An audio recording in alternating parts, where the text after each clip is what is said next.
Welcome back to The Secret of America, where we pull back the curtain on hidden shadows and bring forgotten truths into the trembling light. It was autumn in 1888, in a small Missouri farming town tucked between winding dirt paths and ancient oaks whose branches clawed at the heavy sky like desperate hands grasping for secrets. The sort of town where mist settled thick each dawn, swallowing the low wooden homes entirely until only a widow's rickety porch remained visible, like a sentinel watching time slip past without a sound. On one particularly cold October evening, just as the sun dipped below the horizon and painted the clouds in bruised purple and black, something about the house on Elm Street made even the bravest men pause and lower their voices. That house, belonging to the Granger family, was an imposing Victorian mansion with steep gabled roofs that pierced the darkening sky and wrap around porches trembling under years of neglect. Its windows were dim and cracked, whispering faint reflections of lives long gone. And no matter how many times the townsfolk passed it, no one ever lingered there. It was the Granger house where 200 shoes sat neatly arranged, dozens upon dozens of them.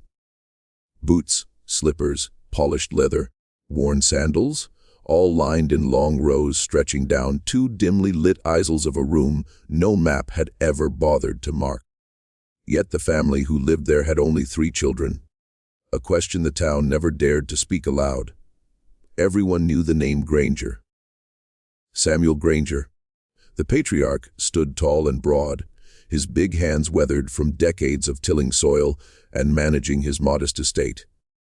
His beard was iron gray, and his cold, steel eyes surveyed the world with wary precision.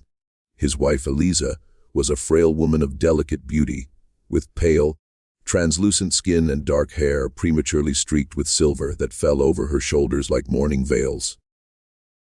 Their 3 children, Alice, Thomas, and little Mary, were rarely seen, shrouded as they were in the thick fog of whispers that clung to their doorstep like a burial cloth.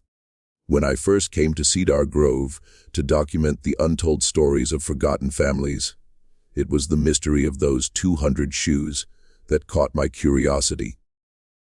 Why would a family with only 3 children accumulate so many?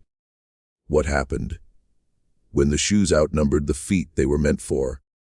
The question hummed persistently, like a wound that wouldn't heal. I first met Samuel Granger on a cool morning, just as the harvest began to fade. He was sorting through bundles of dried corn husks in the farmyard behind the house, his breath misting in the crisp air. I introduced myself carefully, knowing that such old families often clung to their privacy with iron fists. He gave a curt nod, his gaze shifting skyward as gulls called overhead. He told me they had always kept the shoes. Family heirlooms passed down through generations, each pair a memory, a piece of their legacy. But even that explanation felt thin, like a veil barely covering something far darker. The house itself seemed to groan under its own weight. Every creak of floorboards and sway of shuttered windows like a sigh from the memories trapped within its walls. One evening, when fog had fallen as thick as wool and muffled the outside world to a whisper, I found the courage to knock on the heavy oak door etched with time, faded symbols. Eliza answered, her eyes hollow but inviting, a dim candle flickering behind her unreadable expression. Inside, the air smelled of damp wood and forgotten dreams. In the corridors, peeling wallpaper curled at the edges, and heavy velvet drapes hung like ancient curtains, guarding the house's secrets. The children drifted through the rooms like shadows. Alice, the eldest, had a quietness about her, pale as moonlight, often staring out the window with an unblinking gaze. Thomas, a boy of about 10, was restless, darting through the halls as if chased by something only he could see. And Mary, the youngest, barely more than 5, whispered stories to invisible companions no one else could hear. Late into the night, in a room upstairs that had been locked for years, but was left slightly ajar. I caught sight of a faint glow beneath the doorframe. Inside were rows upon rows of shoes. Not just shoes, but children's shoes, women's slippers, men's boots, some cracked and tattered. Others kept pristine beneath layers of dust. It was as though the room held their souls, the worn leather speaking of lives both ordinary and tragic. The family's presence clung to the atmosphere, a tension so thick I could almost taste it, like iron on the tongue. But what no one knew at the time was that the shoes had never belonged only to the living. Stories whispered in hushed tones told of the Grangers collecting more than just footwear. They were said to keep something far more sinister. The shoes of children who had vanished without a trace, bodies never found. The town too afraid to ask questions. And this is where the story takes its darkest turn. My investigation did not go unnoticed. Neighbors who once nodded politely became icy. Doors shut tight in my presence. Eyes flickered with fear or warning. Harold Jenkins, the blacksmith down the road, told me once in a low voice over amber whiskey that the Grangers were cursed. That footprints in the mud led to no one. That on moonless nights a silence fell over the farm, so heavy it crushed your breath. The more I dug, the fewer answers I found. The local pastor, Reverend Malcolm, refused to speak of the family, only whispering that some sins tend to echo through generations. On the day of the town fair, while the square buzzed with laughter and music, I lingered near the outskirts, my eyes drawn once more to the imposing silhouette of the Granger house. That day, a cruel wind swept down the valley, carrying with it a faint, chilling melody, like the hollow clatter of footsteps against stone. Rhythmic and unyielding, impossible to place. I asked Eliza if she ever heard those sounds. She stared long and cold and said nothing. It was then I noticed something curious. On her worn, delicate hands were marks. Faint but unmistakable, like tiny cuts that seemed too precise, too deliberate. I asked if the children had hurt themselves, but she only replied that the wounds were old, part of a family tradition she couldn't explain. Night after night, as the house settled into the oppressive dark, the shoes multiplied.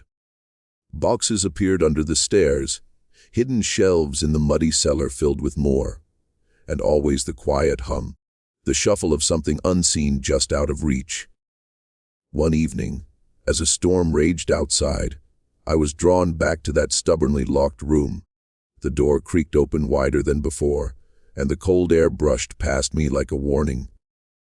Inside, the shoes no longer sat in neat rows. They were scattered. Some toppled, some soaked with dark stains that didn't shine in the flickering candlelight, but absorbed it, swallowed it whole. I tried to count, but the numbers defied logic. The hundreds seemed endless, as though the house had grown them like a fungus, feeding off silence and sorrow. And at the very center rested a single pair of tiny, cracked leather boots, too small for any of the living children. Something tapped faintly beneath the floorboards, a soft yet insistent echo beating in time with my own pulse. A shadow moved just beyond my peripheral vision, vanishing before I could turn. The very air in the room thickened and pressed against my chest with cold fingers. Suddenly, the whispering began. Not voices, but a rustle of fabric. A sigh of souls trapped where light dared not linger. I left that night under a canopy of stars, disappearing into a cloud heavy with lightning. The rain began just as I rounded the corner, cold drops shattering the earth. And when I looked back, the Granger house stood stoic and unyielding, windows dark as empty eye sockets. But the boots, the small boots, were not there when I returned the next day. Years later, when the records were finally unsealed, long after the Granger line had faded into obscurity, the truth spilled through faded ledger pages and brittle letters hidden in the county archives. The family had claimed 3 children, Yet death records recorded many more missing, many more never accounted for. The shoes, it seemed, were a ledger of the lost, a measure of guilt too heavy to bear aloud. No one in the town ever spoke of it again until now. The Granger mansion still stands, its shutters hanging crooked, its gardens wild and untamed, like a monument to sorrow and secrets best left alone. And the question remains, why did the Grangers keep 200 shoes when there were only 3 children to wear them? What happened to the ones who never came back?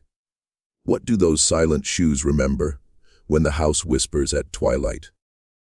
The truth, as it turned out, was far worse than anyone imagined. But that revelation belongs to another night. This house, this family, this mystery, it is only the beginning.